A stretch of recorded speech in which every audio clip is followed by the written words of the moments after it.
Relato de caso de suicídio em paciente com demência. Desfecho trágico e inesperado.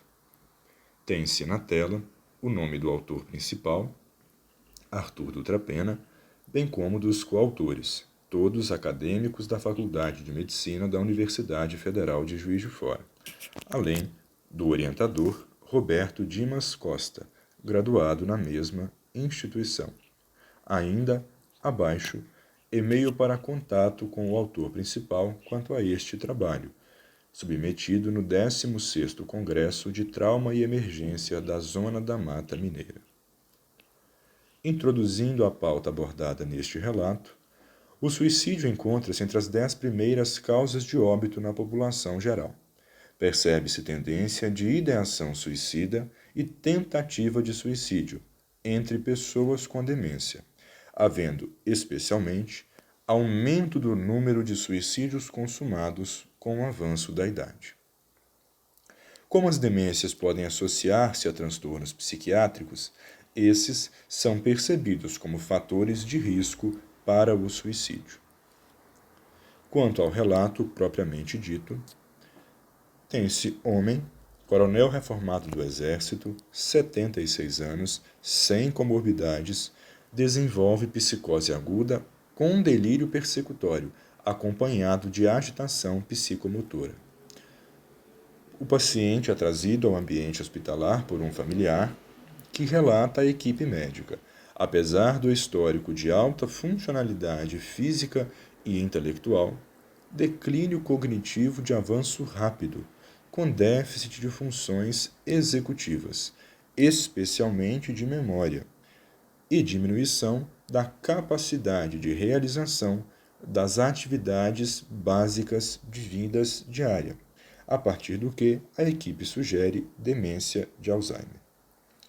O paciente é admitido para a investigação do quadro de psicose e demência, sendo causas orgânicas descartadas clinicamente, e os diagnósticos diferenciais de esquizofrenia e de transtorno afetivo bipolar descartados, por não se apresentarem critérios do DSM-5 e por improbabilidade de desenvolvimento súbito na faixa etária do paciente.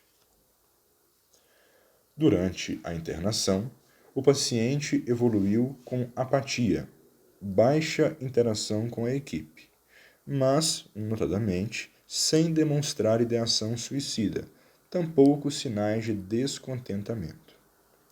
A demência de Alzheimer sugerida inicialmente foi confirmada clinicamente, sem aplicação de testes, o que foi obstado pelo quadro apático, nem realização de exames complementares, os quais não eram ofertados de forma viável pelo sistema público naquele contexto.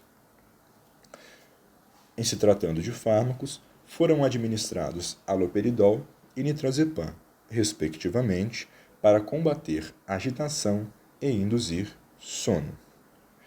Entretanto, houve desfecho trágico, quando o médico responsável pelo paciente o encontrou, já após o autoextermínio, por enforcamento, no banheiro do quarto.